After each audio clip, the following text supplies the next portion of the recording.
What is up, everybody? Welcome to the Wingin podcast. Jack, how you doing, man?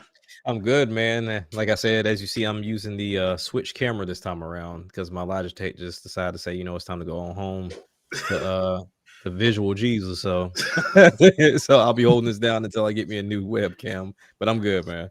All right, Andre. I mean, I'm doing pretty good. I'm not losing my mind over a character having some dialogue.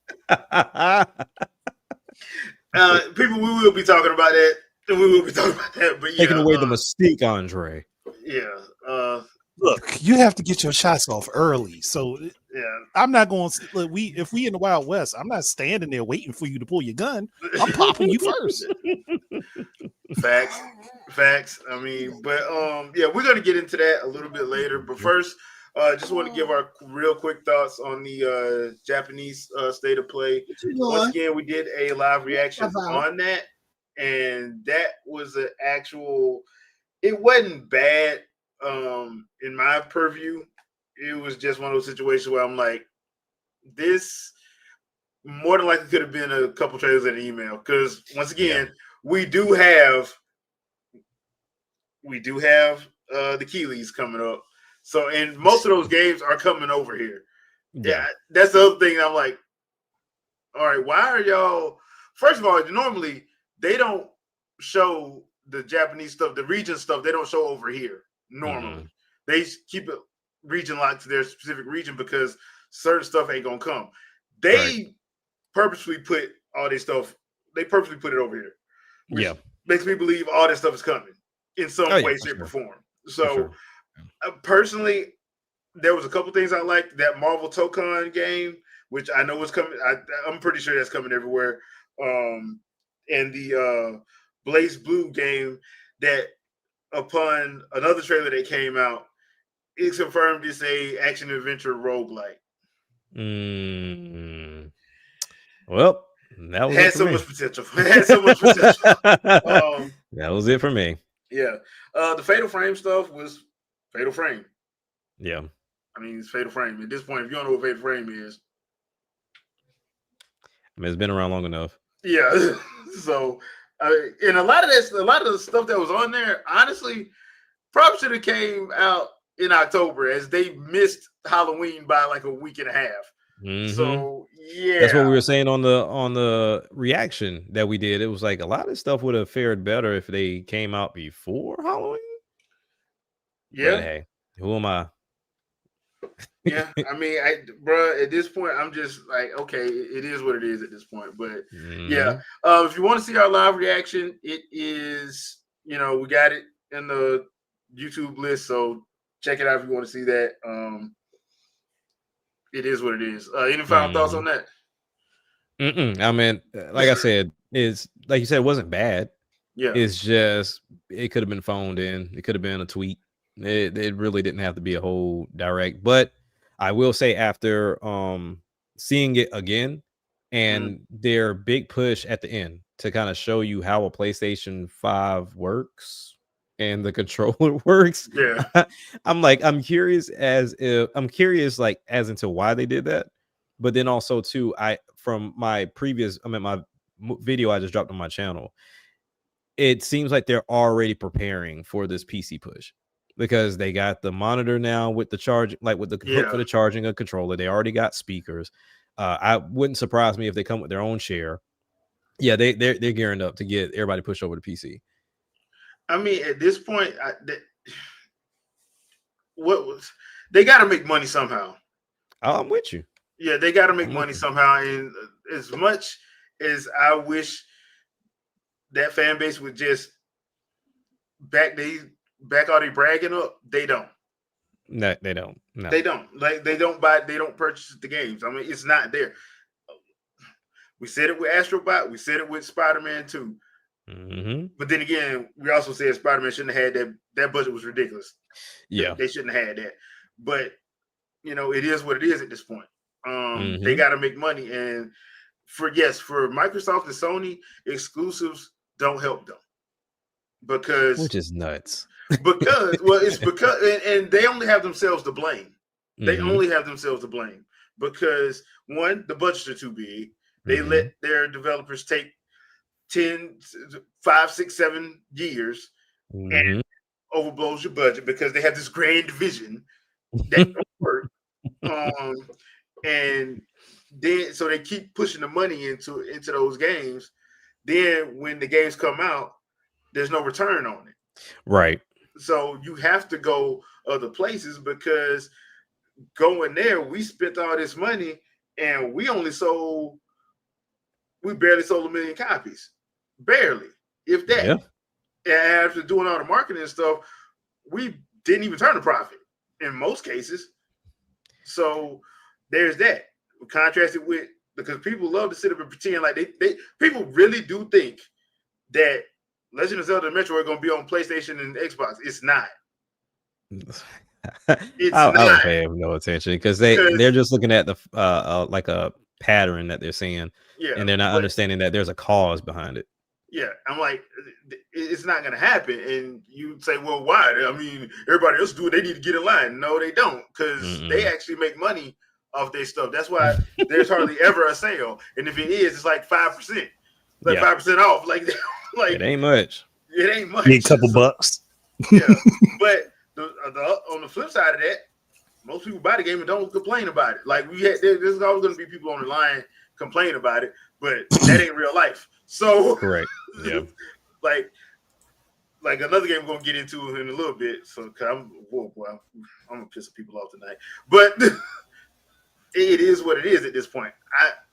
I wish they would stop doing that, but Sony pushed the whole we do cinematics, we tell cinematic stories. Microsoft said we got more money than y'all. Yeah. And that retail cinematic costs money. Yeah. And we just got more money than y'all. So bump that. And Tim's like, okay, we'll just be over here in the corner of my own business, just making stuff. So y'all do y'all. That's you can do. Yeah, y'all do y'all. We'll be over here. And they've been like that for what, 3 generations now? Pretty much. Yeah. Minding their own business. And that's the best business they can mind because the rest of them trying to find footing. They really can't find footing. And then, they just got a new competitor. And it ain't about to be pretty. Nah, it ain't about to be pretty. Not in these streets, it ain't. It is not about to be pretty in these streets. So, you know what? Let's go on and talk about that Steam announcement before we do the Super Mario Galaxy trailers. That way it's better flow. So, Steam has a console that is coming out. I think this is the second or third time they did this. Third. Yeah. Third. No, it's the third. They had one they kind of quietly released. Yeah. Okay. Then they did another one after that. That's where we got the Steam controller that we currently know. Yeah. And this third one is this current controller. It's ugly, but I think it's functional. It's there you go. It does the job. It may not be cute, but it does the job. It does the job, yeah. So I mean, it's got the touch pads on it, so I get that that contributes to it being ugly. But hey, it's got something in it that Microsoft controllers ain't got. That's gyro. Yeah, yeah. And it's got something that Sony controllers ain't got, and that's battery life. But hey, yeah, that's true. 35 hours. Yeah. Now, this came out, and there's somebody said it looks like a GameCube. I'm like, that was probably the point. Yeah. Old Gabe Cube. Yeah. People think that Gabe don't pay attention. Yeah, it's basically a cube. They do have removable plates on it, which I thought was pretty cool. But once again, like, this ain't for me because I don't game on Steam that much. I may have 2 games on there, I think. I just don't get. So for me, just like with Steam Deck, it's not going to be something that I can see me having. Okay. However, some people lost their ever-loving mind this week when I'm like, bro, it is not that serious. Yes, it is. You can game. You can play Steam games on the most basic laptop. I don't know what people's minds are. Yeah, it was 2 different crowds, right? So I paid attention to this full-fledged, and then it hit my scene because I made a video about it, and apparently that was wrong. So, so when you look at it, you got the PC elitists that were like, this is stupid. It's underpowered, and we don't like. What are they thinking? What is going on? And then, of course, Valve comes out and like, hey, look, we did the survey. 70% of our users have either the equivalent of this or lower. Like, this is going to be on par, if not better, than 70% of our users. So, and you don't have to have. People need to stop believing that you got to have the top of the line to play the majority. You don't. And it doesn't even remotely get close. Now, I understand that most people that get into PC gaming, they want the best of the best of the best of the best. But that is a small minority of the PC space. You got a crowd that is into emulation. You got a crowd that is into MMOs. You got a crowd that's into modding. You got a crowd that just wants to play in general because they don't want to get into consoles and they already have a PC for work. So they say, why not? Let me just get them on PC as well. So looking at the anger side of it, it was genuinely like, Valve, what are you doing? We don't know to price it, but what are you doing? You should have pretty much made a beastly device that wasn't going to sell to anybody anyway, but I want you to because I think it would be best. And then you have the other side of the house that's like, oh, this is not comparable. This is, weaker than a Series S and da-da-da. I'm like, why does it matter? If the developer is telling me that this thing can play games that 70% of my crowd is playing, why are you questioning it? And then on top of that, they're like, hey, look, some games will even play 4K 60 with FSR because, of course, we're in the era of upscale. So why question it? For me, this, like, I've been talking about getting back into PC gaming for a while. I have a Steam Deck because I bought it for my son, but then he swapped me my ROG Ally for the Steam Deck. And it works. Now, I'm one that don't mind tinkering, but I know it's not for everybody. But all in all, you would imagine Valve has learned a lot from having the Steam Deck out and, going through their faults with the first two Steam engines. So they understand what's going on. And one thing that I think the PC crowd should be happy about is you now have a device that developers can optimize for. You can't optimize for a million PCs, but you can optimize for a Steam engine. Or a Steam machine. I don't know why I keep calling that damn thing a Steam engine, but it's Steam machine. But look, I think of the whole thing is the Steam engine. The whole thing. Me too. Yeah. So I mean, it's one of those things to where this is great for the casual crowd to get in. Where it would become a problem is that freaking 1% elitist crowd. They're gonna push people away from PC gaming, and then it's not gonna serve them any purpose whatsoever. Because this is the same thing that's happening in VR right now. The elitist VR crowd that started off with PC VR is complaining because everybody wants to develop for the Quest 3. But it's like, oh, but the games are ugly. They're not this, they're not that. And it's like, but it's selling. And it's also convenient for people. And it's also priced well. Most people cannot go and buy a $500 to $600 headset on top of $1,000 PC. They can just buy Quest 3S for like $300, and then everything that comes in that box is what they need. It's called convenience, people. And that's what we've been doing for years. Hook it up to your computer. Thank you. And that's the key thing. But yeah, I mean, this is up my alley. I may not get the Steam frame, but I'm interested in seeing what all it can do because, like Andre just said, I have a Quest 3 already, so I can just pair it to my Quest 3 and call it a day. Like I'm good. But I am looking forward to that Steam engine for sure. I mean, it looks like I said. If I had a bunch of Steam and PC games, I would be right there. Oh, I do. My library is stupid. I got 4 different libraries. I don't. Yeah. See, I think I have Grandia 2 Special Edition, and I have one of those free to play games. I think it's Mecha Break or Snow Break. That's okay. One of the ones that I have. But yeah, that's why I'm like I would love to, but I just don't see it's not a good purchase for me because it's not beneficial. I would not be using it. Yeah. I'm just not even finna lie to y'all. I wouldn't be using it. So, but it's just interesting seeing people, especially in the PC space, get pissed off. I'm like, dude, it's just another option for people. Nobody told you had to buy it. But that's the problem. Everything for PC, and when it's made, it needs to be for me.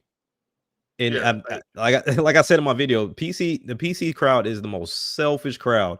They want everything to be catered to them. But one thing I did see for a lot of, like, I have my go-to content creators, and I saw one video that came out, and I didn't even think about it in this nature. He was looking at it from a standpoint of this could genuinely change like sports gaming, right? So everybody else was kind of going overboard, like, oh, this is changing gaming forever. Stop. Like, this it's not doing that. No. But I wish they stopped doing that. It's like it's not doing that. I mean, but technically, any console can change gaming forever. Yeah, but sure. I just wish people stopped doing that because they hype themselves up and then to be disappointed. And it's like, bro, just keep your emotions in check, please. Yeah, exactly. Your expectations in check.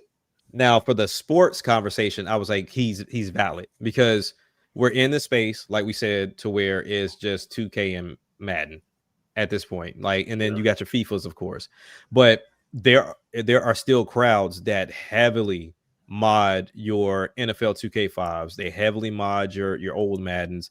They heavily mod a lot of these sports games that have current rosters and sometimes look and flow better than the current games. So that those crowds can actually go back to those games and also still partake in the new games because the new games are still releasing there. And I think it's going to pay it forward if there are content creators that make it very seamless for the casual crowd to understand modding, because that's the hardest part. Like, you can point people to GitHub and all these other places all you want to, but some people are not. They're not comfortable. They're not savvy enough. Yeah, they're not savvy, and they're definitely not comfortable because let one thing break, they don't know what to do. My son did the same thing. He had a Steam Deck. He bought what was it? It was Dragon Ball. It was Dragon Ball Z Kakarot. And they had so many mods for that game. He was like, all right, Dad, I'm going to download a whole bunch of these mods. He did the first one. Cool. Second one, cool. Third one, he was like, okay, something's not working. Something happened. And I was like, well, you kind of have to play the test game. Figure out which one broke it. Like, and sometimes you can look back at the pages and they'll tell you which mods are not compatible with each other. Yeah. So not everybody's going to do that. And that's just extra work.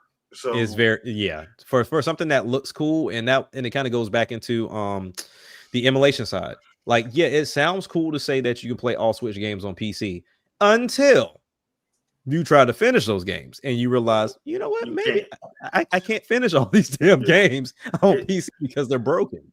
I remember when I remember me and Shadow confronted a dude, kept sounding like he played Xenoblade Chronicles X on PC, and like, come to find out you couldn't get past chapter 4.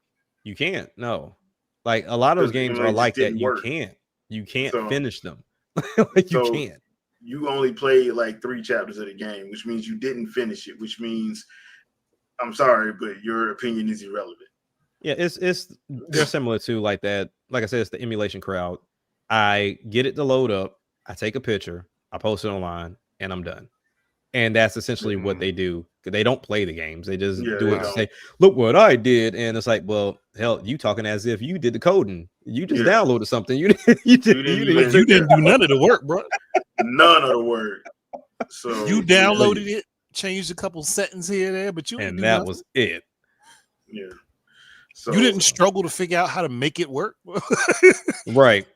True. So I'm all on board. Because like I said, while I could go and build my own, one thing I've learned over time is like having that form factor is expensive. Like, because Asus has their own brand that's like this very slim PC that's pretty powerful, and them things, I think the lowest was like 13 or 1400.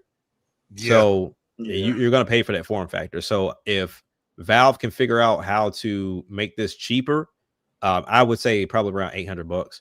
Like, if they can make this $800, is going to be great for them. I'm not gonna say it's going to be a big seller, because to double down on that, if you're going to make it 8, I think they also need to have partnerships with some of these retailers, similar to how Asus and Lenovo partner with Best Buy to get their devices in Best Buy, so people can physically see it and try these things.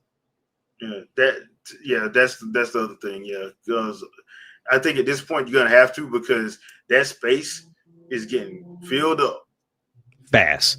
Yeah, fast. And everybody, if you think people ain't paying attention to like what Nintendo doing, just look at all these handhelds we're getting. Oh yeah, and there's more coming. They're not paying attention.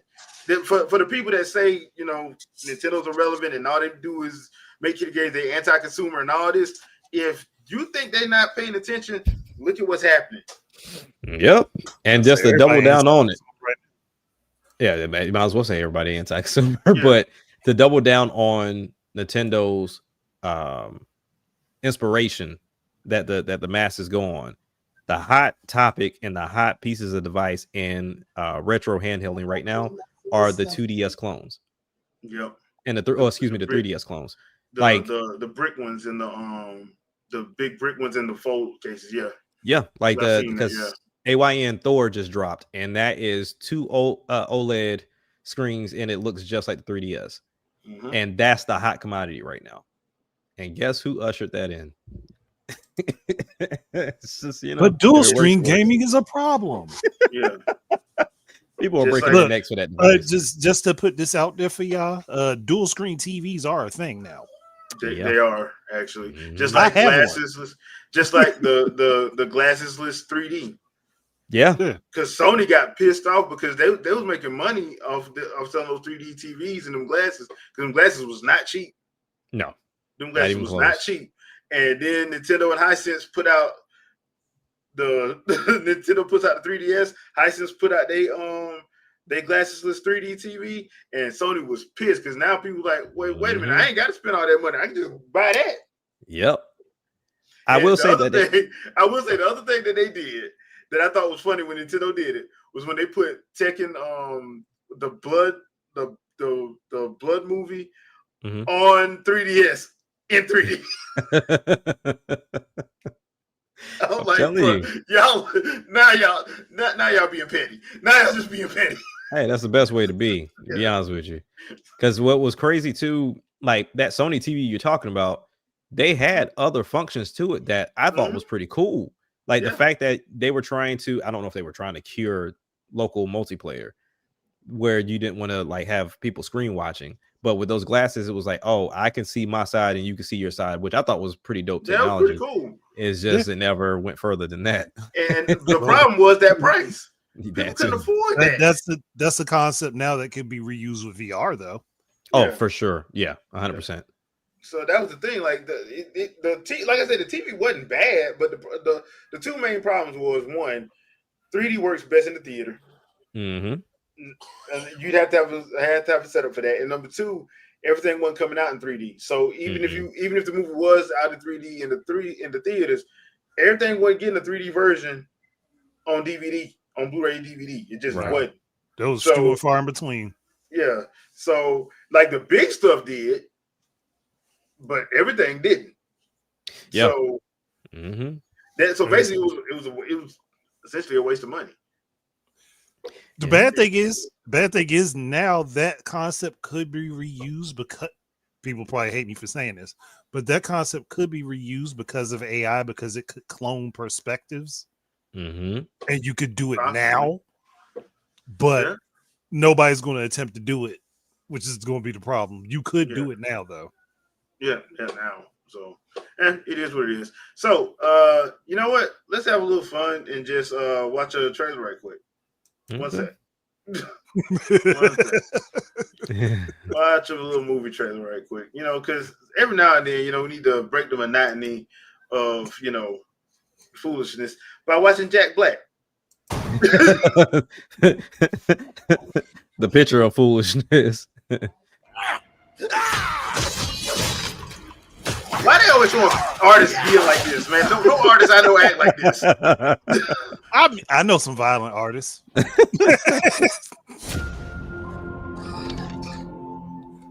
I just like to know how that is not how paint works. That's what I'm saying. I'd like to know how he got that much just throwing paint. Don't move. I'll be right up. Sipping the soup, cleaning the paint. And also trim the bonsai bush. Here we go. He's got his hair too. Yep. Hey, Luigi. What's up, Mario? Behold. The hater rate. He's like, yo, bruh. They're like, yo, bruh. What do you think? Love the colors. Dude, depending on some people got that as their screensaver right now. I'll burn the skin off your bones. Hey. Wow. Sorry about that. That's the old Bowser talking. Still working through my demons, I suppose. Anyway, I need my 8 hours or else I really turn into a monster.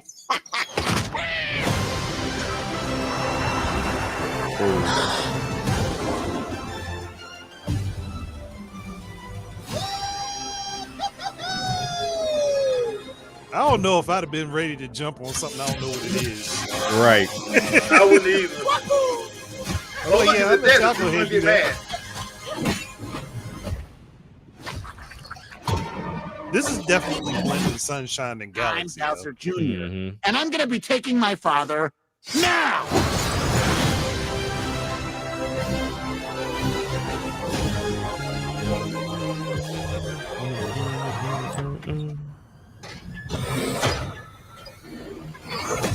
Princess Rosalina, you're coming with me. I think this is probably the most messed up moment. She just took a deep breath and just said, okay, bye. Right. I need this type of Rosalina in something. I don't know what, but I need her in something like It's this because she I'll was just crucial. take a deep breath. That's it. Just take a deep breath. It's over. All right, so they had a whole 7-minute direct for this. We did not live react to that just because no, and Yeah. but trailer was hilarious. Oh yeah, did not have a Donkey Kong sighting, so don't know what that. DK gonna get his own movie. yeah, he gonna get his Probably. own. He More than gone likely. at this point. Yeah, but it's gonna be interesting. Saw some Super Mario Odyssey in there. Saw some Sunshine. Kind of SM3 in there a little bit.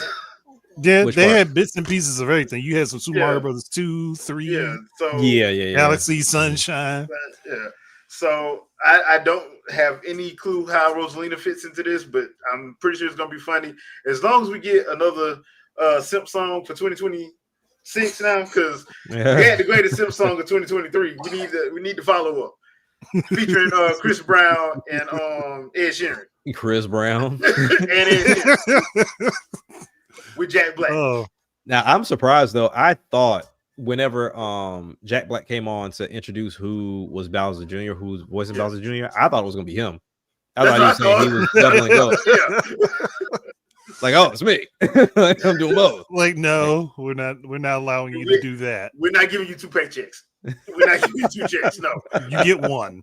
I'm the star of the show. Might as well. But I did like how weird some of them, how over exaggerated them paintings were. I'm like, bro, come on, dude. Come on, dude. Come on, dude. I know you bored, but come on, dude. Hey, let that man live. And he tiny. He ain't got nothing else. At least they gave him like a decent cage. Like they could have left him in that bird cage. They built him a whole castle. They made a whole castle around. And Look, I'm pretty sure Luigi was the one that did it. Yeah, I was gonna Mario's say the like, same thing. yeah. That was Luigi all the way. Yeah. That was he's like, look, he's so small right now. We don't have to be mean to Like him. we ain't gotta be mean to him. Like and Mario Not was even- like Mario's still on site with him. yeah. I don't blame him. Like, think about it. If Luigi's being nice to him, realize you were about to end up in lava because of this man. Yeah. So you a little too nice. You almost died. Like Twice. yeah. Not once, but twice. And you gotta remember, Bowser was killing people in that first movie. Like, bro, Yeah. he was getting killed. Like, That man, we he was laughed great. about it. We laughed about it because it was funny, but yeah. Yeah, that dude is a fool. But I will say I'm looking forward to the movie. One thing I will say is like maybe Rosalina is involved because somehow Bowser Jr. found out that there are better stars than the one that Bowser was going for. Now, like I told the cast last night, I'm surprised that we saw nothing of Yoshi. Like And we know Yoshi he's has in it. been, we know he's in it, but the thing is like the ads have been leaking him. Like it seems like he's gonna be a prominent piece in this movie, but he was nowhere to be found in this trailer. I'm guessing they're gonna show him in like the second trailer, probably gonna hit like in February because they said April. So I'm guessing the second trailer's gonna hit end of January, early February, and that's probably where they're gonna put him in because even the director said like, yeah, he's gonna be in the sequel. Like they already had planned that out anyway. So that's why they did the whole teaser in Mario in the first one. Like Right. he's gonna be in it. Yeah. So I'm like, okay, that makes sense. But yeah, he wasn't nowhere to be seen. So Yeah. So I mean, and also with him not being here, and then we got what Rosalina now. I wonder if we see Daisy in the desert now. Is Birdo in this one at all? We might not see Daisy just yet because they haven't introduced Wario. yeah, I'm thinking they're probably going to yeah. introduce Wario and Daisy at the same time. that makes Probably, more sense. That actually makes more Even sense. even though Daisy was definitely well before Wario, but Wario For sure. Yeah, ended yeah. up taking over in the Mario Land games. So Mhm. they probably won't show him until they show him and Daisy about the same time. Yeah, and I think that's probably the best thing to do, just because it'll probably flow better if they did it that way. Dark Now that you Voice. mentioned that, Andre, I'm surprised that might be our third movie then, because we were talking about who could be the next villain. It could be Wario and Waluigi. Yeah. Yeah, because isn't Daisy's desert kingdom is rich as all hell, and yeah. Wario yeah. wants money. Yeah. So he bought that cash, bro. He bought that cash. Dark Void, I did see the leaked Zelda pics. I Creepy Zelda pics. I would say something, but I'm not gonna say it. I'm just gonna wait. I will. Just wait. Wait until later to say anything. But I said something in our personal Let him refine it. chat, and y'all know Jack and Andre. They already know this is gonna be, because I saw something and I'm like, You already know. Yep. This is gonna get bashed. It's coming. It's coming. It's coming. It's coming. So I'm like, yep, this is gonna get bashed. So yeah, I did see the pics. I kind of wish people wouldn't do that, honestly, because the guy that was recording it, he was clearly not on that set. You can tell he wasn't. Yeah, he probably found a break somewhere where somebody wasn't doing what they were supposed to, and he was able to get that 30 seconds of footage. So he was like, that man was out camping. Yeah, because he was like, oh, he out camping and just like, ooh, what is this? Let me film it. And it probably didn't know what it was. Just so that's one of them situations. I kind of wish they wouldn't have did that, but whatever, it is what it is. But some people are already losing their mind. I'm like, y'all don't even know what the story is. Just chill out. Like they literally just started filming last week. Chill out. Like, geez, chill out. So that's why I hate stuff like this, because miserable, bro. Yeah, because of the Uber. They fake fans. I ain't even finna lie. They fake fans. Just like with Marvel and DC. You got people that ain't never read a comic in their life trying to tell people that read comics how a character's supposed to be. Yeah. And I'll leave I'm it like, at that. So like somebody's trying, like, just for instance, I can't remember the podcasters, but they try to say that Venom is a villain and not an anti-hero. I was like, he's been an anti-villain in the comics since the early 90s. Yeah. There's no way in the world. One of the things that came out of Maximum Carnage was the fact that he is a anti-hero now. He's not a villain anymore. That was one of the main things that came out of it. I was like, how did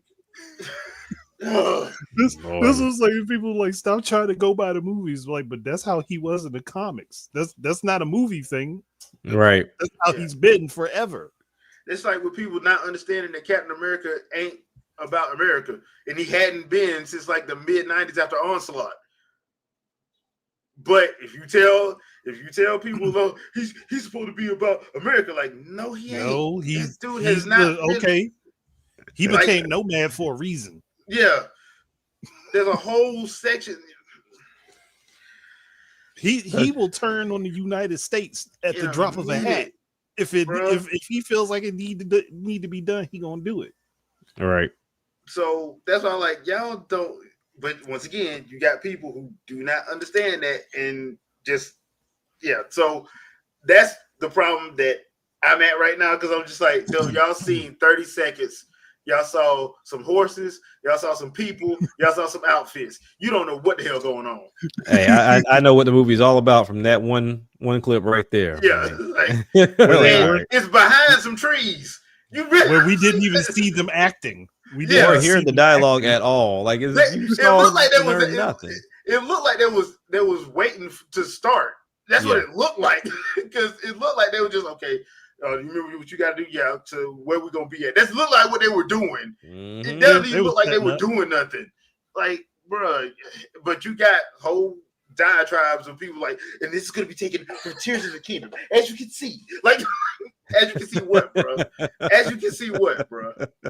Like, you saw an outfit, but you forget that every Legend of Zelda story is told so it can be standalone. Yeah, that's what I'm saying. Like, their best bet for Legend of Zelda is to not go by no game. Just make your own doggone movie. Just do it. Yeah, that's what I said yesterday. I was like, nope, do not follow by nothing, because that fan base, oh my goodness. And on top of that, first of all, the fan base ain't that big, so people need to hell out. Like, this is not Mario. This is Zelda. Yeah, they are not. Zelda is not as recognizable as people think it is. It is not. So, yeah. Dark Boy, you trying to get this? You trying to get this movie boycotted? Boy, that's what you trying to do. Yeah, dude. Man, you asking for it? You gonna see all types of anti this and go ahead and see like conspiracy posts. Boy, it's gonna get stupid fast. But yeah, I did see that. I wish it wouldn't have happened, but they gotta do it. They're gonna have to do a better job and tighten up security or something, because you can't have that happening. I know they in New Zealand and everything, and they out in the wild, but you can't be having that happen, dude. Yeah, not like that. Because isn't this part of the reason why the last one got pulled? The one that they did for Netflix, it was the animated one, is because that dude went and put the trailer out for everybody, and not realizing that was supposed to be just in house, because Netflix was trying to get they're trying to win the contract, basically, to do the movie. I think it was supposed to be the movie. The trailer, I ain't gonna lie, the trailer did look good. It did, because it was basically a standoff between Link, Zelda, and Ganondorf, and some of his minions. So I thought that was actually pretty cool. I liked the way it looked for the time, because that was circa 2006, 2007. Somewhere around there, I'm like, I liked how it looked for the time, but I'm like, that was Netflix's fault, because they should have had a reign on who, was in control. They lost that and Star Fox because of that. That's disgusting, boy. You talking about ain't Star Fox would have been an anime, bro. I'm blacklisting you from any and everything you ever think you gonna work at. Ain't no, like you will never see another animation studio a day in your life, because they lost that and they lost Zelda and Star Fox, because they were gonna get both of them exclusively. They were gonna have both of them, and I'm like, bro, because of one dude, I would tow his ass up, boy. Like, boy. So my Gomer pal, boy, we just look, put this up in his sock, and we finna go to work. Yeah, catch his hands. So the other thing that dropped this week was the Metroid Prime 4 Beyond overview trailer. People were complaining that Nintendo hadn't did anything for marketing, and the game's supposed to be out in a couple weeks, so they put a trailer out. They were not really a trailer, but just an overview, letting people know what the game looked like, and letting know some of the side characters and stuff. And now people mad about Miles McKenzie. Main reason I put that name right there on the screen. Miles McKenzie. Because Andre, me and you had talked about this before. Now, with Nintendo trying to go into pictures, at some point they're going to do a Zelda one. They're going to. They're going to have to. And the thing about Metroid is most of those games are bottle games. What I mean by that is, like, when a bottle movie is a movie that happens within a set specific time frame, usually over one night or one day.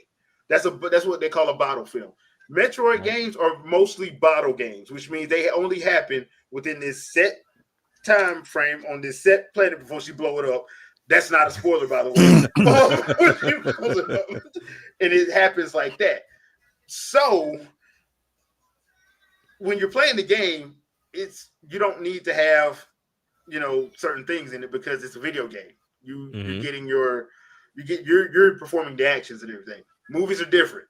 Anime is different. You kind of need interaction so people can understand characters and stuff. Now, me and Andre had said before, like, look, I don't know how they need to do it, but she needs to have either a suit AI or something because Samus is stoic. You need somebody to offset that. Offset that does not mean cracking jokes every 5 minutes, but you do need to have somebody that has a personality, some type of personality. Now,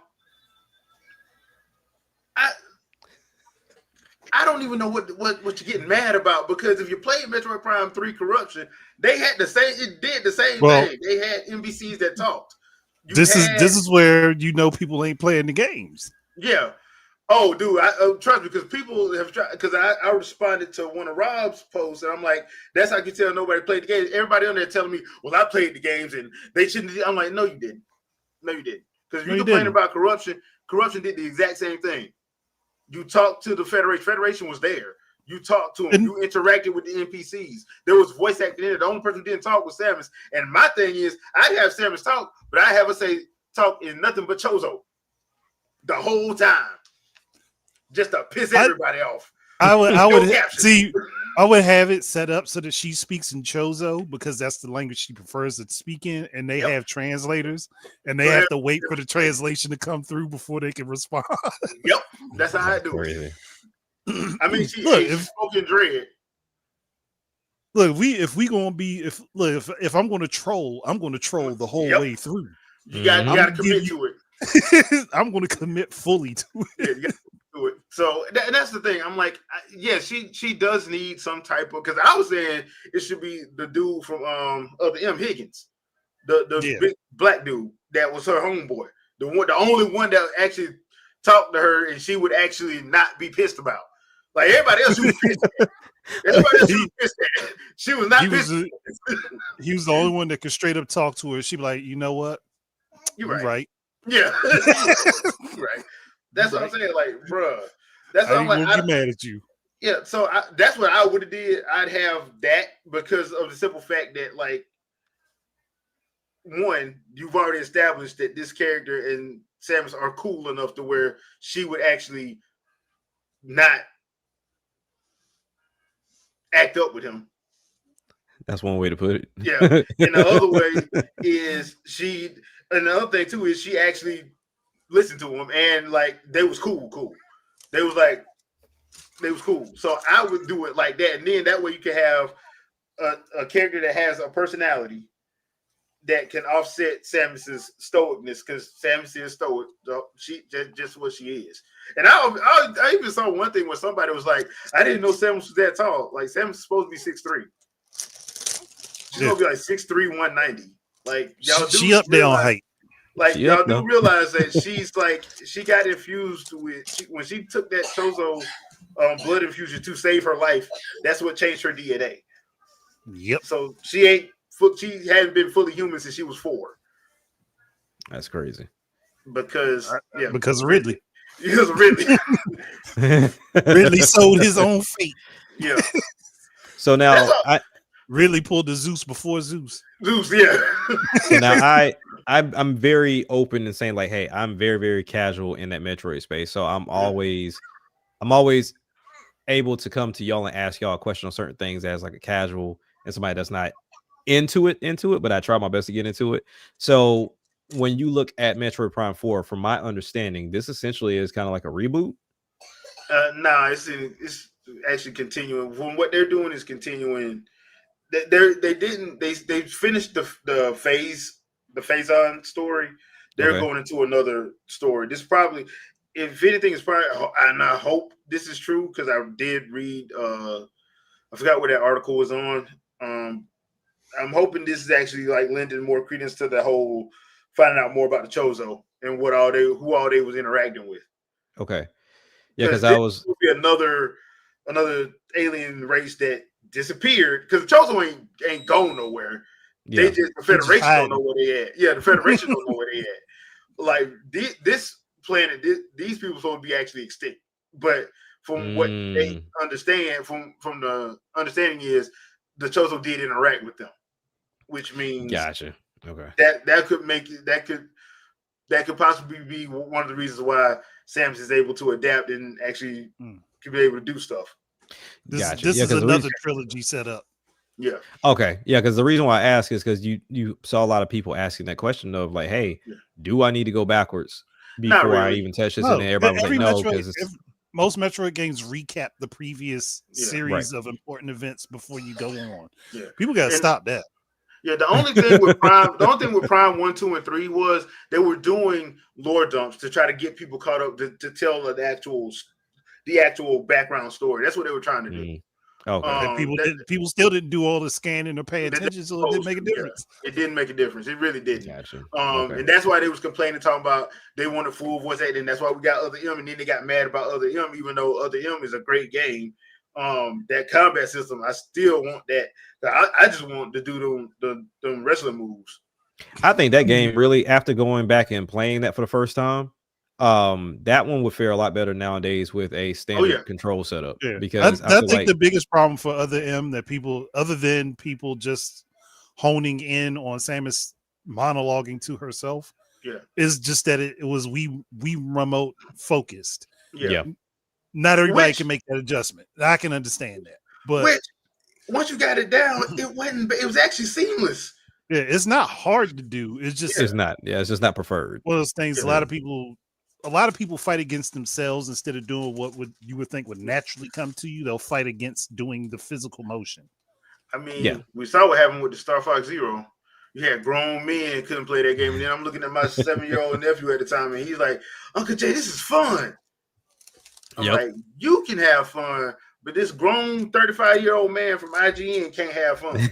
Couldn't even beat it on the easiest setting. I'm saying, like, most people are just stuck in their mindset of how they want things to be controlled. So, like, for example, clean example, Donkey Kong Bonanza.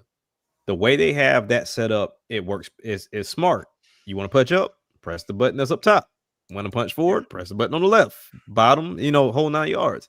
But most people were like, you know what? I'm gonna just go back and just switch it to your standard setup. Like, they didn't want to do the control scheme that way.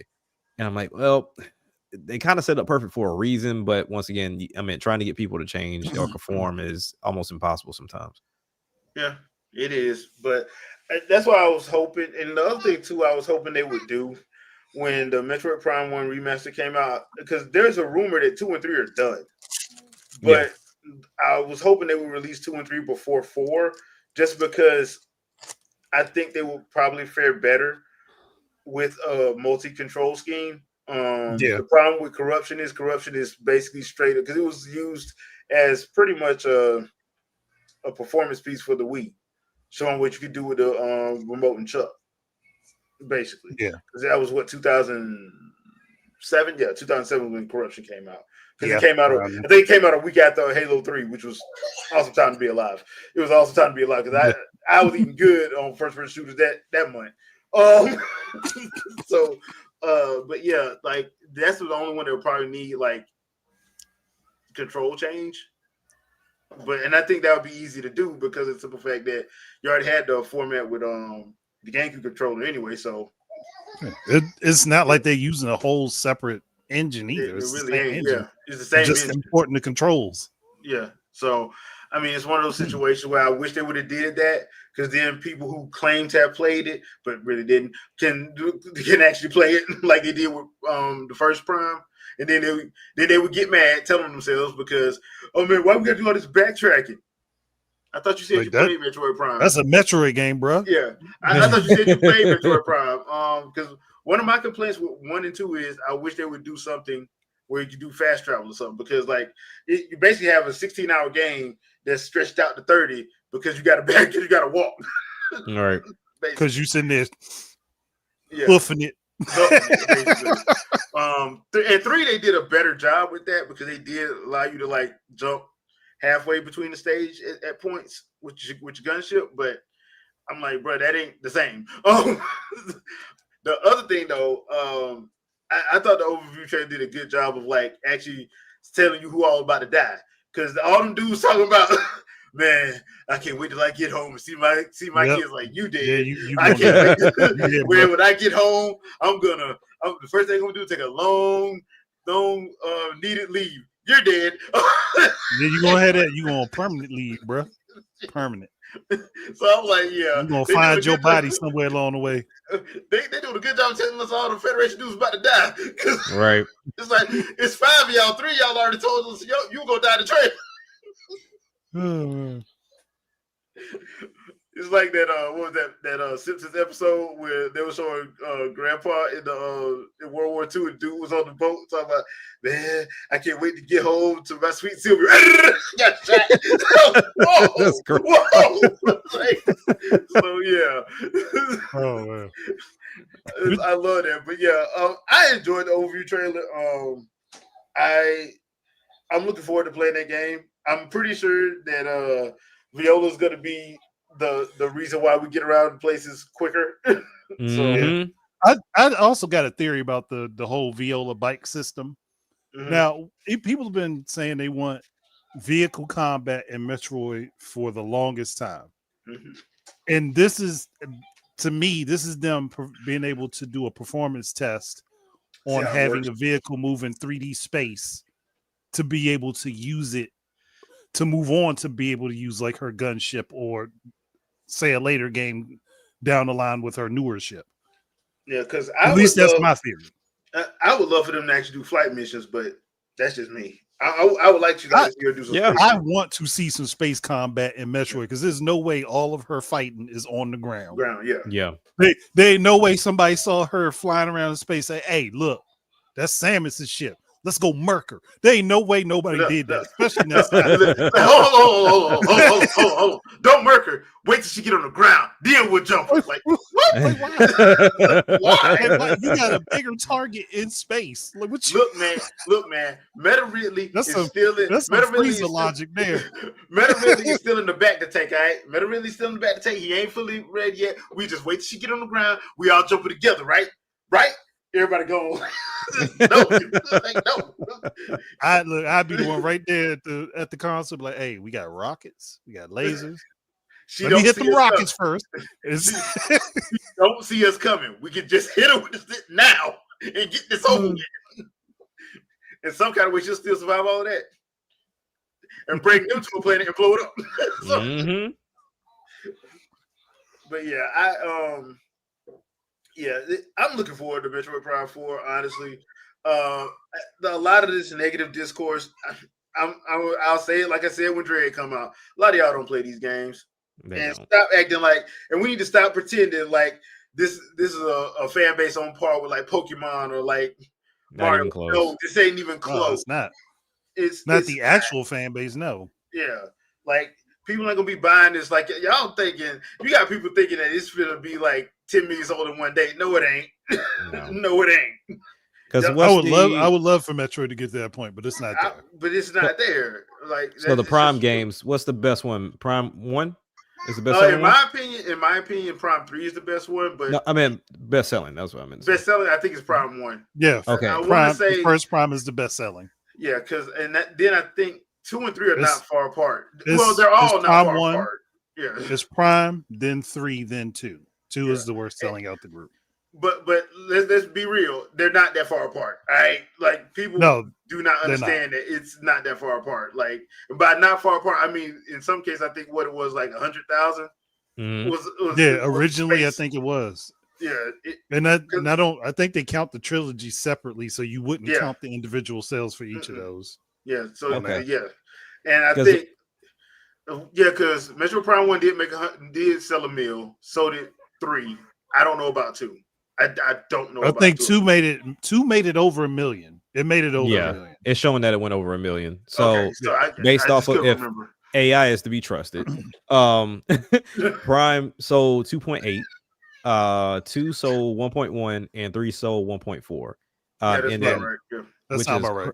and then Yeah, sounds about remaster is wild. Remaster was just like 1.09, which I thought the game sold more than that. No, it didn't. I keep telling people, bro, like people talk, but they ain't buying. Well, the reason why I was like, so it was gonna go into my theory, but that really just kind of debunked my theory. My theory was like, okay, with every game we've seen so far going to the Switch, it gets at least a graceful million bump. Like, Yeah. but it don't seem like this got that at all. Like it should have. Like I feel like remaster should have been at 2. Or do you think like the shadow drop kind of hurt it? No, I think the I think it's more like people got Dread and then realized that they didn't really like Metroid like that. Yeah. And then Remastered didn't catch a win because people didn't really like Dread. But not Dread got 3 understanding that million. they're two different gameplay styles. Yeah. And to be fair, like the people that was complaining about Dread, I'm like, especially complaining about how hard it was. I'm like, this is one of the easier ones. What are you talking about? So it doesn't help. Wow. So Dread hit 3, and so that's the highest at this point. Yep. So, and I think you have a point too. People play Dread and was like, but then at the same time, Dread and Prime are different games. For people that don't play Metroid, they wouldn't know. Yeah, true. So now, do y'all feel like Metroid? We always talk about like games that are on Sony and even like Hi-Fi Rush. If they came over to Nintendo, they would sell fantastic. Do we feel like Metroid is on the wrong platform? Nope. No. Okay. It's not that the platform is the problem for it. It's that people pretend that they buy the games. Yeah. Like just be honest. You out here pirating.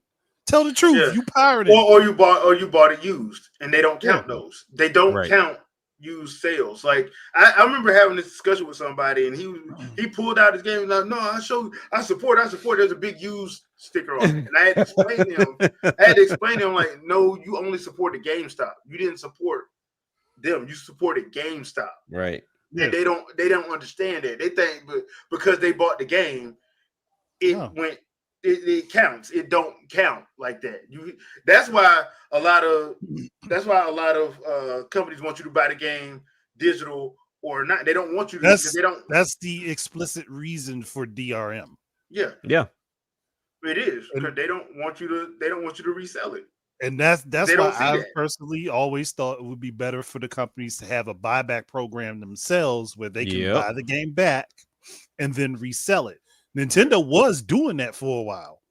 Up until the Switch. Nintendo was doing that. They did have refurbished versions of their stuff that they sold. They stopped doing it. Or either that or it's very hidden because you can't just find it on their site anymore.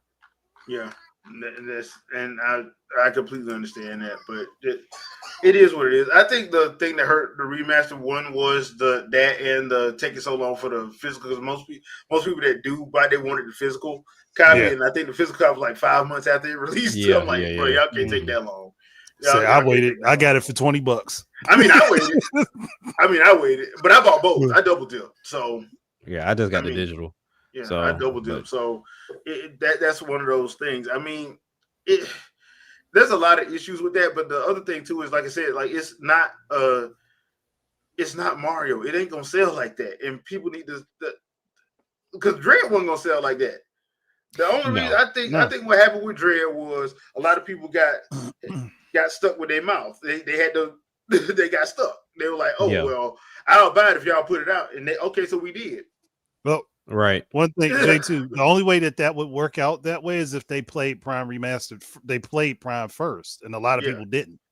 Yeah, they so did. That's why I look at it is they played Dread, realized that they couldn't really get into it because it's harder than they thought it would be, even though that's still one of the easiest 2D Metroid games ever. And then looked at it and they saw that Prime was coming. It was like, well, if this is more Metroid like this, then I don't want to play that. Yeah. Even though everybody was loud about how it being a $40 title was what Nintendo should have done, but then y'all didn't buy it. True. And see, the thing I look at, and I'm on the same page as you, Jay, like I'm not expecting this to do Mario numbers. Like I don't think anybody's expecting that. For me, I look at, like I told Vito and Cisco last night, I said, I look at games from their genres. Like if you have a pool of games in that genre and I'm looking at the top, let's say the top 3 as far as sales are concerned. And if you can't reach that, then that's where I feel like, okay, there may be a concern. So when I look at Metroid kind of falls in like to 2 categories. The one that is created on its own in the sense of Metroidvanias. And then also you have first person shooters. Now we know that first person shooter one is vast. Like your Call of Duties, your Battlefields, your Borderlands, all that. And they get up there quite high, but I think that's more on the lines of their hero shooters or the online presence or whatever the case may be. So when you go to Metroidvanias, we think about what's most recent. Hollow Knight. Hollow Knight sold substantially well. So I'm like, okay, was this just for the simple fact that people were like, oh, it's indie, so I'm gonna back it, or can it genuinely get to those Hollow Knight numbers at some point in time, minus the fact of not being able to cost the same price as Hollow Knight, because Hollow Knight is gonna always be cheaper. Yeah, I think it's a bit of both. But the other thing too is like I don't want to. I don't mean it like this, but it's probably gonna come out wrong. There's with Metroid, like the Prime games are easier than the 2D games. Okay, They just are, and some people do not like tough, hard games. They just don't like. right. And so it's not easily accessible for some people. Okay. The problem, like one of the problems with Dread, there's some people who haven't beat that game because they can't beat Raven Beat. They can't beat the stuff going to Raven Beat, and they just give up and get mad. And that's that. Oh, your favorite person said that. Yeah, like sometimes there's one of those situations where you're like, okay, I understand where like the whole get good crowd, I understand that, but I also kind of understand other people that like, look, man, I just want to play the game. I don't want to have to. I don't want to have to sit up here and have to worry about this character sponging stuff. I know I'm hitting them and nothing's happening. And that's that can be an issue with some people.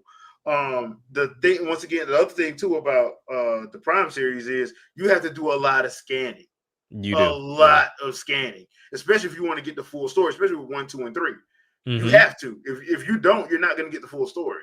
That's why there were some people. I remember me and Rob, Root 2 Review, did a Metroid Prime podcast, and people were telling me I was lying until they actually played the game and did what I said, which is scan over 90%, and they saw what I was talking about. Because if you didn't do that, you weren't going to see the story beats that I was saying that was in the game. Right. Okay. And some people just don't want to do that. They just like, no, I want to shoot and kill stuff. And I'm like, bro, you can't do that with these titles. And hence we get the problem with people like disliking Miles McKenzie. I just want to run, shoot, and kill things. Yeah, I'm like, that's it. Like, and this ain't gonna have no multiplayer, bro, because it don't need it. Yeah, it don't. Like, this ain't. If you want to go play Halo and Call of Duty, go play Halo and Call of Duty. I do want a Metroid multiplayer game, but I don't want it to be focused on Samus. Yeah. I would actually want it to be focused on the Federation and the Space Pirates fighting each other. And nobody's going to buy that. And that's the problem. Nobody's going to buy that's that. That's going to be the problem, because there's no Samus in it. Yeah. Even though that's another facet of the freaking universe. Yeah. But it is. That's not what everybody wants. Yeah, so I mean, It's just one of those situations where it's just like, as much as I love the series, I'm not delusional. Like, I love Legend of Zelda. I'm not delusional. Like, before Breath of the Wild, Zelda didn't sell like that. Nah, it wasn't. It wasn't. And now, even after Tears of the Kingdom, people are complaining now because they wanted to go back to where it was before. I'm like, y'all kept saying they need to go open world. You kept saying they need to do all this stuff. They do it. Now you're mad. Yeah. Look, there's no win. There is no win. Honestly, I think a lot of these IPs may need to have like 2 versions of their games at this point. It's kind of similar to Mario is like the anomaly to where both his 2D and 3D games sell like freaking hotcakes. Like crazy. Yeah, they sell like crazy. But that's just because his name is just so big. Yeah. And then also he just did something big for the platforming scene on 2D and 3D. But when we look at like Zelda, the 3D side killed it with these 2 entries, but this might be the end of that era. So what do they do next? And will the crowd go to it? Because Tears of the Kingdom did not sell like Breath of the Wild, even though it's the better game. It's sold, but not like Breath of the Wild did. Yeah. No. I mean, now granted, they probably still made more because it was a more expensive game, but I don't know, like, and kind of similar to what I saw in the chat earlier from Dark Angel. I'm right there with you. I wish Bayonetta would sell more than your 2 and 3 million. All of us, but it's never going to happen because for whatever reason, those style games, I don't know, they just don't do it. I don't know why. I mean, Devil May Cry didn't. I don't know what the numbers wound up being for Stellar Blade, but I'm like, they just 3 million. Oh, so yeah, and that's counting 5 NPC. Yeah. And I heard a rumor they talking about bringing that to multi-plat because they're trying to recoup money. They're trying to recoup money. I'm like, and I don't think that Stellar Blade was ever specifically just Sony's IP anyway. It wasn't. No. I mean, it costs a lot of money for 4K cheeks. It's just you gotta put it out there. So it's and also the other thing too about Bayonetta is like it didn't cost as much as people think it did. Like that's the other thing too. Like if you don't, if you're not, you don't, your game don't gotta cost $400 million for it to be good. All right. And people, like, once again, and I know I sound like a broken record sometimes, but I'm like, your video game should not cost as much as a blockbuster movie. You're not gonna make that money back. No, you're not. It don't work like that. It's not gonna happen. You are not Marvel, you are not DC, you are not Star Wars, you are not Star Trek. Do not do this. Which you can't get away with that. Which we're seeing proof now. Because Ghost of Yote is one of the first games that's under this new regime as far as pricing. And it's selling pretty well. And they were trying, and people were trying to get that stopped. And they were trying to get that stopped for stupid reasons. But I need that to come to PC. So by the time that comes to PC, I can get that on my Steam machine. But that's another conversation. But yeah, I think at this point we have like, so Metroid has gone into the 2D and the 3D space. I don't know what other space they can appeal to.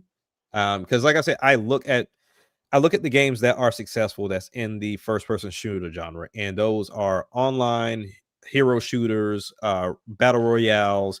I would never want Metroid to do that because I feel like at that point you're tainting the IP.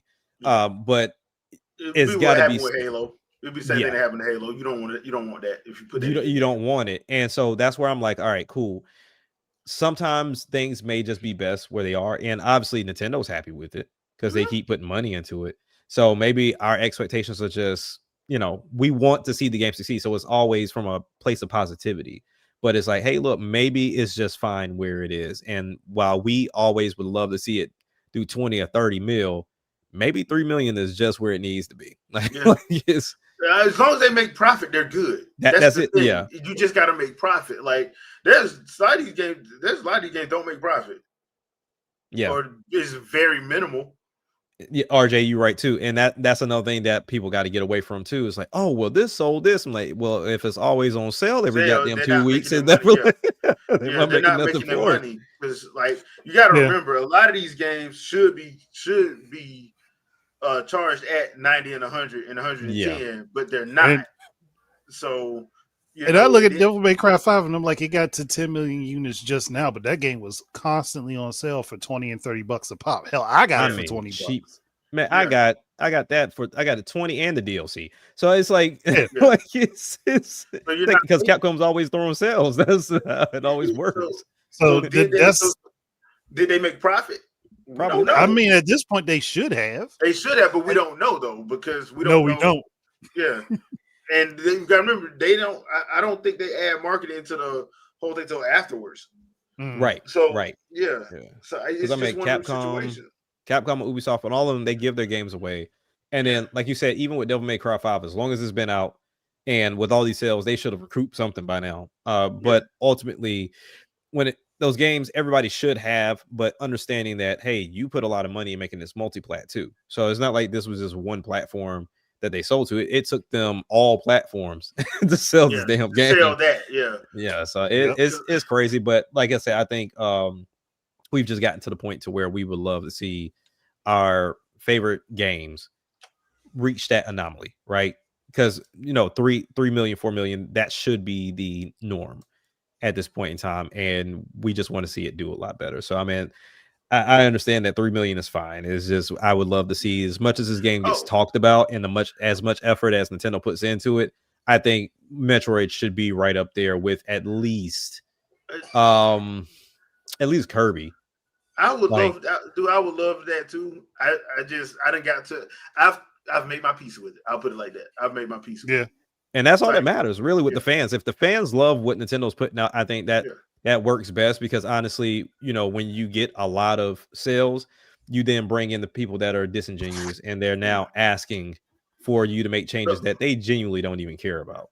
Oh, they don't ask, they demand. Oh, true. Because they don't even ask. Metroid's non-fans have been doing that for years. But that goes with anything. I mean, you look at, you know, music, movies, whatever. Like when it starts getting to like that high end acclaim space to where it's now bringing in so many different types of casuals, the complaints come in, and then as a developer, I would imagine it's hard to ignore because you have stockholders, you know, that's like, hey, well, they want this, so why are we not doing this? And it just kind of kills the original vibe of which you had your original vision, all because you sold more, but now that means you have to appeal to more, and that's the problem. But but yeah, it can be on the bottom of the totem pole. I think as long as we understand that Metroid is one of their top tier games, it just may not sell as such, but it is one of their top dogs for sure. That name is synonymous with Nintendo. I mean, if it wasn't, they wouldn't have. Have you seen Kid Icarus outside of 2011? It's gonna take Sakurai for that game to come back. Yeah, that's what I'm saying. I'm like, they have a lot of them, but they have to focus on what sells. I can't blame them for that because Nintendo ain't as big as people think it is. It's not. Yeah, they're not as big as you think they are. So they do have to focus on what sells. That's why when you hear people talking about F-Zero, but I'm like, yeah, but did you buy it? Did you play it? Did you support it? No. As simple, you ain't got to buy. As simple as F-Zero 99. Did you enjoy it, and did you put a nice amount of time into it? I'm not saying you have to keep playing it, but did you put a decent amount of time to where you like, you know what, I would like to see more of this? And if you didn't, I mean, I don't know what else to tell you, Chief. That's why if you complain about fast racing, you should not be asking for F-Zero. If I'm Nintendo, I'm looking at that. Like if I'm Nintendo and I look and I was like, hold on, they sold what? Like they came out at launch and they were what, $15 for the game? Yeah. And that the only downside was there was no multiplayer. Yeah. But other than that, like it was a solid game. And if that didn't get over, let's say it didn't get over a mil or two, if I'm Nintendo, I'm not even talking about F-Zero. Don't mention F-Zero to me. And I'm pretty sure they're tracking NSO and the NSO numbers. Because they're on NSO too. Yeah, between N64 and GameCube, they track and see who all playing it. Yeah, they track it. Miss me with that nonsense because we got too much ability to track. Like you said, I forgot all about the games being on NSO. So like you got NSO and you got a really good effort from a third-party company that makes something essentially the same and similar. Like, if y'all didn't buy or entertain any of that, don't ask me for no F-Zero. Because what I was saying was Shinin should do the next F-Zero. But if they ain't gonna buy it, they ain't no. But if you ain't gonna buy it, I was about to say F-Zero as a series has yet to crack 6 million units. Are you serious? Sold, as a series. And that pisses me off because I love that series. Crazy. But the way people talk online, you would swear they sold 30 million on GameCube. I can understand some because, like, for example, the way I talk about Mystical Ninja, you would think that damn game sold 30 million. I know for a fact it didn't, but you know, some you are one person. Right. You have one person versus a legion of people that talk about it like they have been playing them. Like, how many of y'all have actually bought these games and how many of you actually played them? And if you ask them, I'm like, okay, so you got F-Zero GX on GameCube. I didn't get a GameCube. Then why are you running your mouth? Oh, well, Captain Falcon, my favorite player on Smash Brothers. Okay, and that's what gets people in trouble. Like that's what gets people in trouble. You don't know what F-Zero is. You just know Captain Falcon.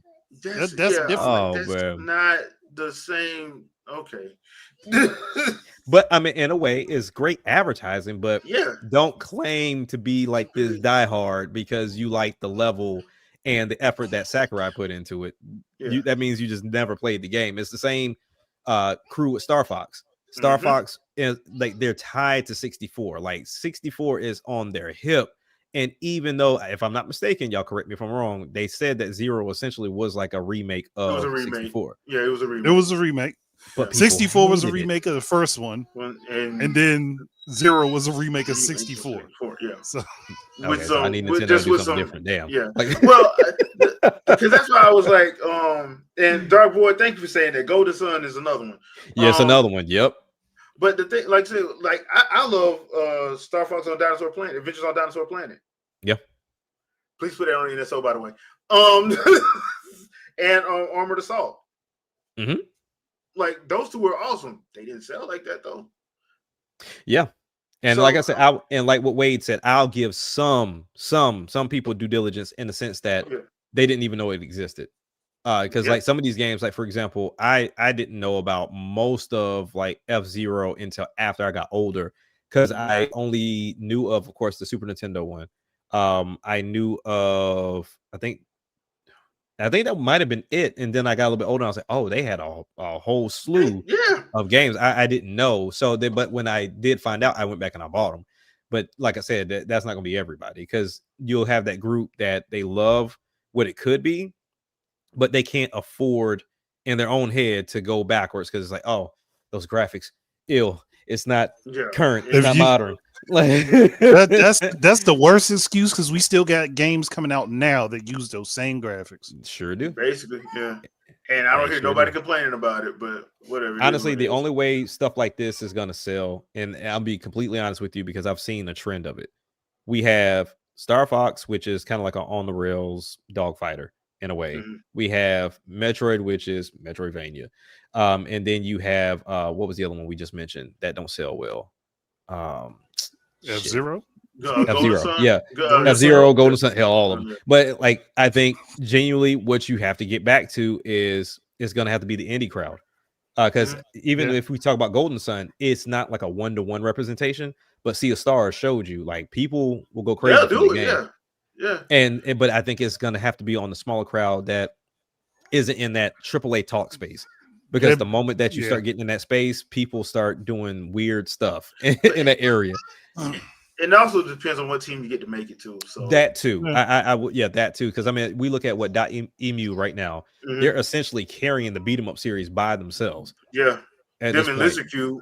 Yeah, they're holding that torch by themselves. So when I look at like a dog fighter, in regards to like Star Fox, it's going to take a solid crew that's going to come through and say, hey, look, here's a $15 game, and it's reminiscent of Star Fox. And then they have to then add extra to it. You know what I mean? It can't just be what that was. And people will flock to it because of the pricing. And that it's an indie crowd, because God forbid you don't support an indie crowd, you hate all the gaming. So it's like, that's where people gonna flock to, which is a funny thing, because years back you'd have been told, oh, indie games, those aren't real games. Those aren't real games. Yep. Yeah. Now, so if you don't pay for indie games, then you're ruining jobs. Yeah, you support the billionaire companies in your shill. Yeah. So we just completely flipped.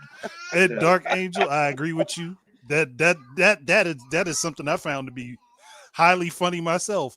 All these Persona fans that don't know what Shin Megami Tensei is. Yeah, that's and there's so many games in that name. Know?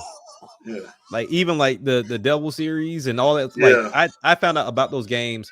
Funny story, and I know we got to move on, but that Persona series, like Shin Megami Tensei, like I found out all of that by y'all's favorite person in the world, and that's Adam Sessler. Like I was getting ready to go to basic training. Like I still had like a week or two before I went to basic training. And so I was like, okay, I got to beat as many games as possible. I just need to play as much as possible because I'm going to be gone to boot camp for a while. So I saw them show Persona 3 FES. And I didn't, at the time, I didn't know this was like another release of Persona 3. And, you know, it was enticing. I went to pick it up. And then when I went to the GameStop, I'm like, okay, that one has Shin Megami on it. That has Shin Megami on it. That has Shin Megami. But they all have like different titles. And I was like, are these all the like same series? Like, no, that's the same family. Right. Yep. It's the same family. It's just they look different. Like, Jesus. You find all the same monsters. Right. And I was like, so we're not capturing them. We are like we're getting them and then we confuse them. And then with Persona 3, it was like, I'm shooting myself in the head with this gun. Dude, like bruh. So you just, bam, let's fight. Wait a minute. You should have already lost, sir. Like that. Because I think that's around the time that one with the anime that went along with it, where the guy that ripped his face off in the first episode. I'm like, y'all should have told me that was going to happen within the first 10 minutes. Because That was disturbing. So yeah, stuff like that. Yeah, So man. yeah, I feel you on that.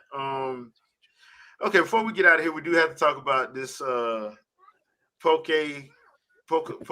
one, the one with Oh man, I'm glad Ditto. you talk about whatever. this. Kia, whatever it's So- called. No key. So okay, so people probably gonna get mad at me for saying this because this is the last time I'm gonna talk about game key cards because this is ridiculous at this point. It's ridiculous. Put your money where your mouth is. If you gonna sit up here and die on this hill of game key cards, don't buy it. Don't buy it digitally. Don't buy it. Stop getting on here. Stop getting online, getting mad at people because they buying something that they like. First of all, you ain't got no business pocket watching nobody. You need to worry about your own checking account. Right. Secondly, if somebody want to get it, let them get it. It ain't bothering. It ain't hurting you at all. Right. And stop acting like you sitting in these doggone boardrooms with people and you're the one making the decision because you're not. Mhm. Because I've seen Ubisoft, Capcom,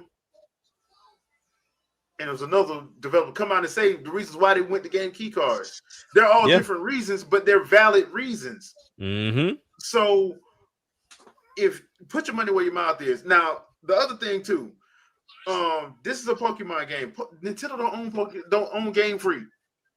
They don't. Now, Nintendo said their first party titles will be available on physical game cartridges. They didn't say nobody else's was going to be. They said they was going to guarantee theirs. Guess what? Game Freak is not owned by Nintendo. And Game Freak didn't even make this one. It was Namco Bandai. Yeah. Exactly. So once again, there's not them. Even if it was, it's not them. So yes. Do they work with does Game Freak work with Nintendo for Pokemon? Yes. You want to know why? For sure. Because that's the best place where they game gonna sell. Yeah. That's why. Yeah. But And either way you look at it, either way looking at it, they didn't say they would never use game key cards for their games. They said at for this right now. time we're not At this using time, exactly. they never This said time. we're not going to. They said right now all of our developed stuff is going to be on game cards. That doesn't mean anything for the future. And people run around Nintendo lied. What the hell was the lie? My thing is, number one, you know their games ain't that big anyway. They can't control third party. They can't control third party file sizes. They can't. They can't. They gave can't them an control what they option. decide to do. They gave them an option. That's the problem. They gave them an option.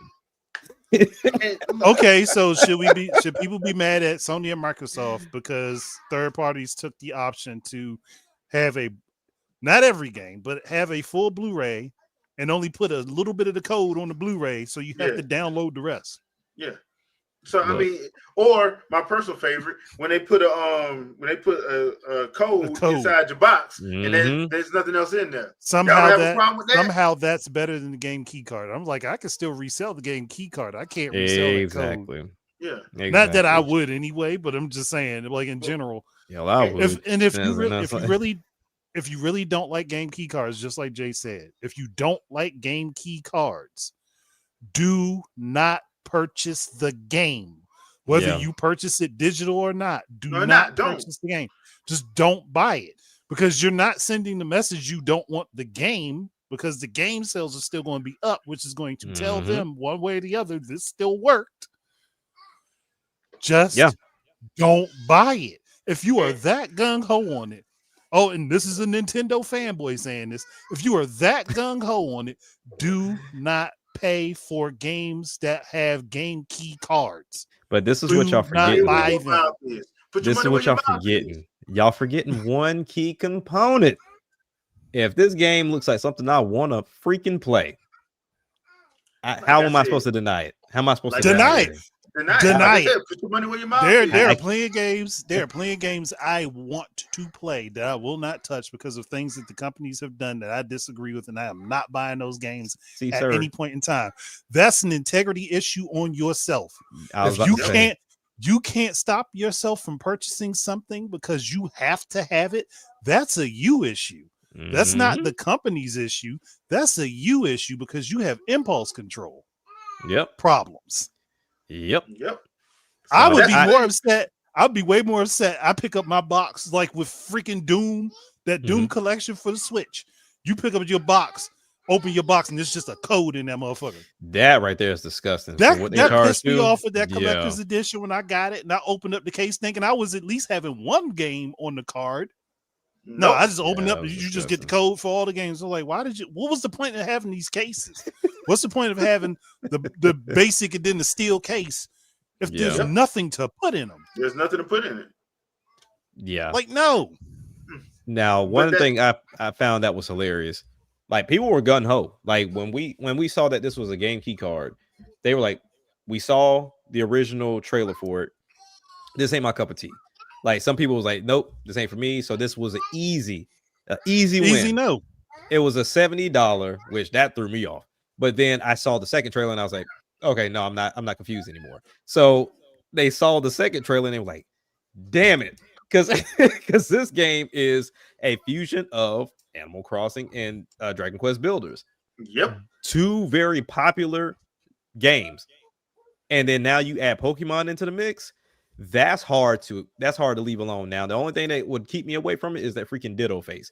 That still creeps me the hell out. I don't. I think that's a callback to that Ditto from that Pokemon episode that couldn't do the faces right, which is fine, but that's some the way I talk about horror games and how I'm not touching them. This is very close. This is very, even when they showed it, I was like, oh, that's cool, and then it's transforming into the other Pokemon. I was like, ew. Like this, why you still got that hand drawn face there, bro? And then the fact it's like you can invite friends. I was like, they all look this creepy. Like, no, yes, they do. Be like the devil isn't showing enough lie. Like, that's the Hills Have Eyes Pokemon edition. Woo. I was like, this is creepy as hell. But like I said, besides that point, people thought they were going to be able to skate past this one because we hadn't seen enough of it.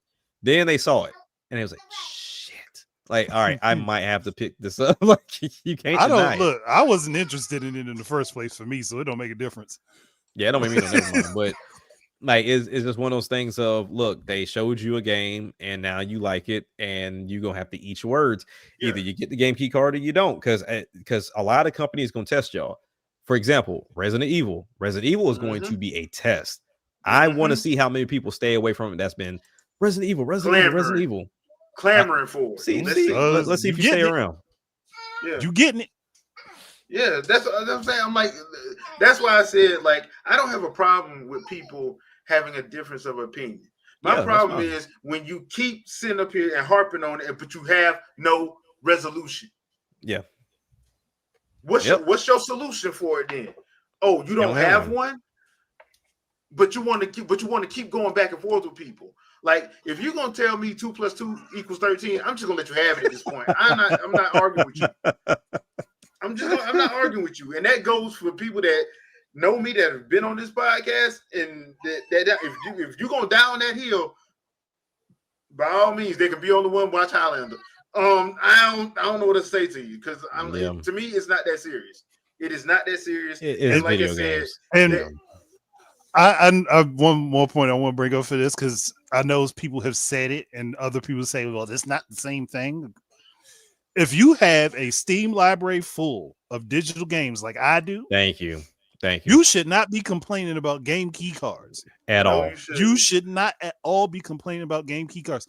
Well, what if the servers go down? I could plug in my Wii right now, clear out my data, and still re-download all of the games to my Wii that were digital games that I could download.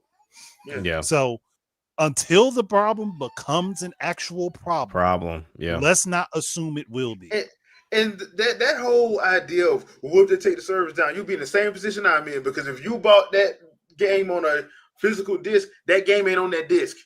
Correct. So you're gonna be in the same boat I'm in. So what's the difference?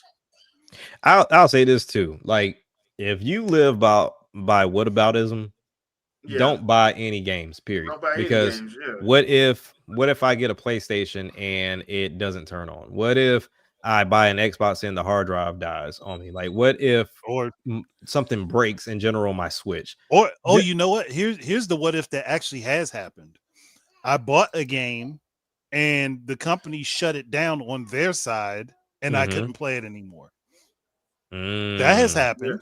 That has definitely happened. And it didn't matter if the game was digital or physical either way, because it still had to reach back to their servers to make sure it was a registered copy of the game.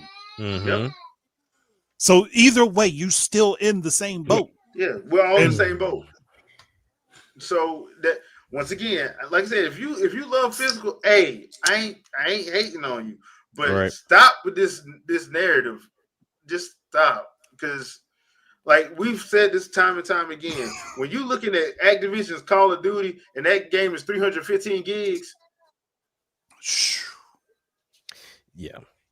I'm sorry. What disc did you pay for that game's all on one disc? And I know you didn't pay $70 for it. Yeah.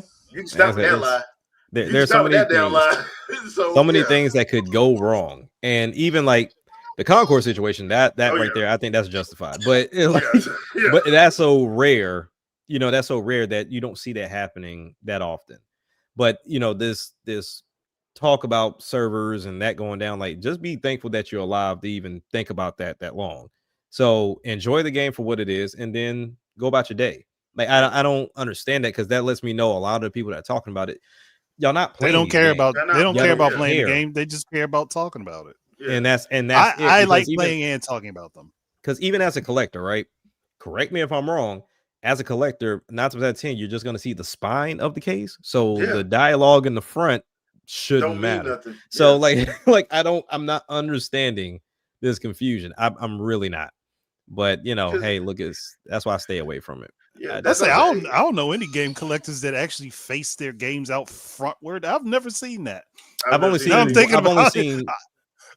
a few, and that's because they had a small library. But but that's like you had a small library, or you have like a special box. But I'm just talking about like just the general cases. I've never seen anybody do that. Like, we ain't setting them up like they set them up on store shelves. Exactly. Like that's why I was like, oh, I'm a collector and it's gonna look ugly. I'm like, but they have the same spine. Like it's not like, and you can always print a new label. Like you can exactly go online. You can go online, print the label you want, remove the one that you don't like, or just put the other one over top of it. One way or the other. You can get rid of the look you don't like. There you go. Yeah, we're in a digital age. You can do anything you want to for the most part. We are in the age of information, and people somehow can't find it. Yeah, that's the disgusting part. Which makes no sense. You have a supercomputer in your pocket, and you struggle to find information.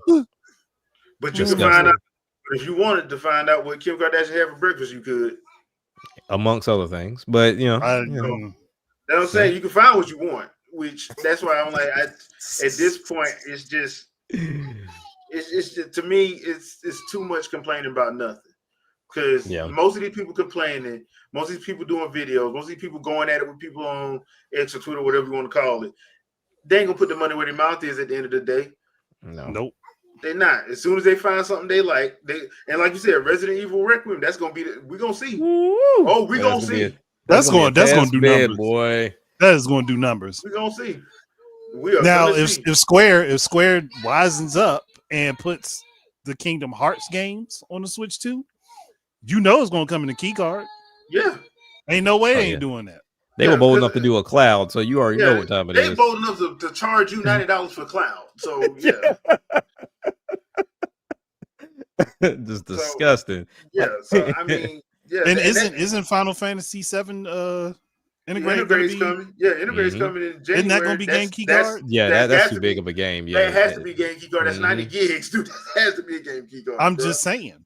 So look, by everybody else's logic, they could have taken 2 of the regular game cards and split it in half and put them in there. Well, here's the funny thing about it is that's what people were complaining about before they started going to this one disc format. People was complaining they didn't want to have multiple discs. They were going to do that. They were going to do it just like it was back in the late 90s. It was going to be 3 discs, or have double disc or whatever, or double, physical media. But people complain they don't want that. Okay, well, guess what that means? You're gonna have this stuff ain't gonna be unless it's definitely smaller than that file size. Some stuff just is not going to be multi-disc. Yeah. And T-Boss, thank you. Yeah, that one was on 2 discs, but like most of the other stuff, they were complaining about that. That's why for so long there hasn't been that. And this was like the first one they did in like what 15 years that was multi-disc, because I think the last one was what, Odyssey for Xbox 360. Don't let me lie to you. It's been so long. I think that was 4 discs. I will not give Square Enix a break. They have screwed up too much stuff. They need to be whipped back into shape. I can't wait to see how realistic Age will look. We need Doc to be in the training room with them like he was Lil Mac. Get them back into shape. Yeah. Square they started to though, but they starting to, because you saw they started cutting back on some of the craziness they've been doing. But they got to, because they didn't overspent so much. Yeah. So I mean, hey, we're still in the red. They're gonna be in the red for a while. So look, they better hope that nobody buy out Team Asano from up under them. Yeah, because boy, that'll ruin them. If that happens, they done. Them and was it RPG Factory? Yeah, so you buy them out. They buy them out from under them. That's it. Game over. Yeah, because they actually as well pass them IPs along. Yeah, because they actually make the stuff that's actually selling that don't cost that much to make. So, but all right, peeps, that's gonna do it for this episode. Thank you everybody in chat for coming through. We appreciate it. Jack, anything you want to pimp out? Yeah, so like I mentioned on the channel, I finally dropped a video this week in regards to the conversation centered around Steam, which I go into detail as into a lot of the communication that's going around as far as like, oh, this is like the new coming of Christ when it comes down to gaming. And then like, no, it's not. And then on top of that, Xbox is doing it too. So within the video, I'm curious to see when Sony's going to do it. We've had plenty of conversations about future of gaming. And one thing we've always come to the agreement on, one thing Sony's going to do, they're going to be behind and then they're going to copy homework. And so I'm curious to see if they are going to copy homework, because they're behind the ball curve right now. Just like real quick, when I say they behind the ball curve, if you look at the handheld space, Xbox, they cheated. Like they just went through their name on something. And they were like, hey, I turned in my homework, even though it was somebody else's homework. So then like they can at least say they in the game. We all know the Steam Deck exists. Then we go to VR side of it. They have the Steam frame that's dropping. And then once again, Xbox cheated again. Hey, Meta, like, can I put my name on your homework and then turn it in until my stuff is ready to go? So like, so they've done this twice. So now we know like their next console is going to be a console PC hybrid.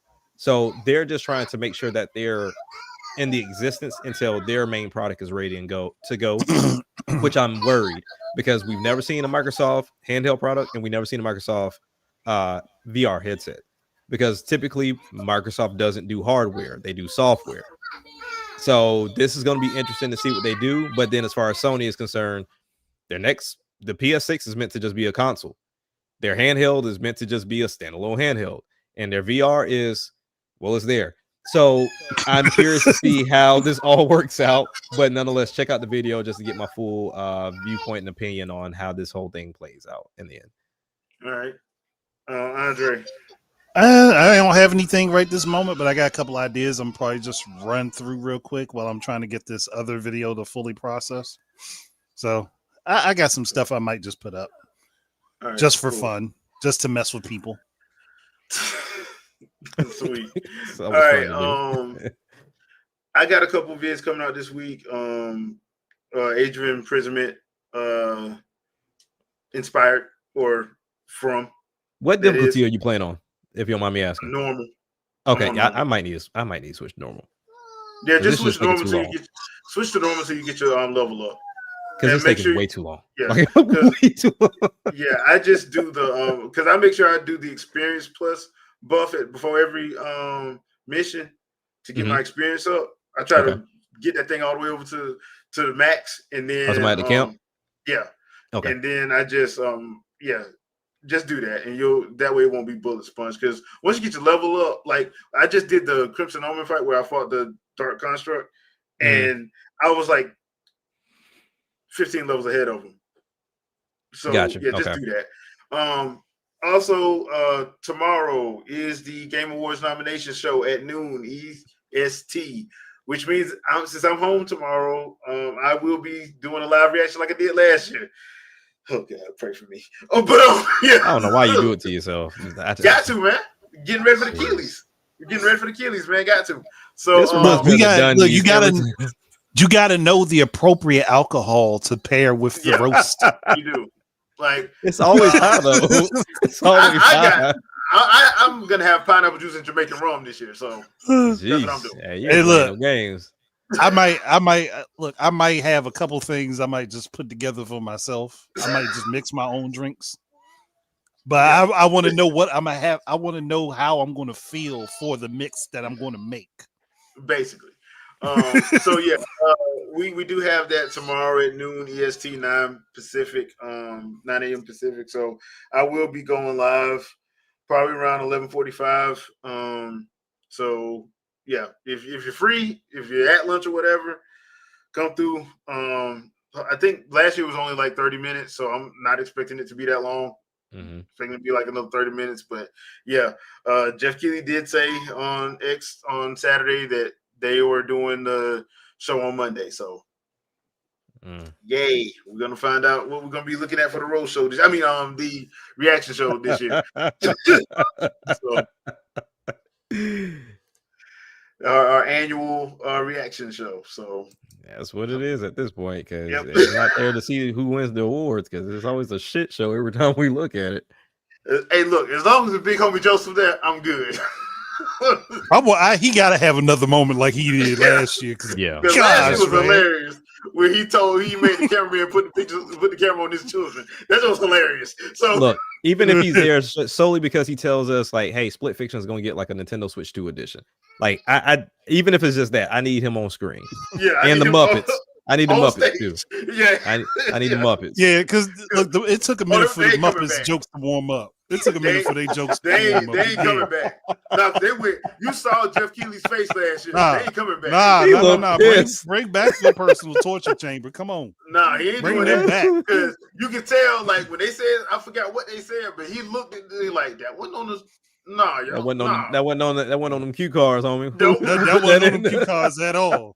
I was not like, prepared for he got this. mad as hell. So, but you gotta let them ad lib some, or otherwise, because I think when they started ad libbing is when it got funny. Good. That's when it got because funny. The stuff that whatever they had pre-written for them was awful. Yeah. So, but yeah, that is tomorrow. So we'll be doing that live. So at 12. So I want the Muppets back. I want them back. I want them back, but I don't see that happening. Just because of how he or if they do come back, they are going to be so curated. Oh yeah, it ain't gonna be them two. It'll probably be the Count and like Elmo or something. It ain't gonna be them two. Oh no, they ain't gonna do Elmo. Elmo will crash out. Yeah, sure. Elmo will crash out, especially somebody bring Rocco along. Elmo will crash out. Yeah, so. But we're gonna see what got nominated and what pretty much got ignored because of his and how many people he has on the voting committee that he knows he don't listen to. So that dude is we'll see how that tomorrow. So yeah, like I said, I'll be here tomorrow to do that live. So we shall see. But thanks again, everybody. We appreciate you, and we'll see you guys next Sunday, 7 p.m. Eastern Standard Time. Peace out, peeps. Peace, everybody.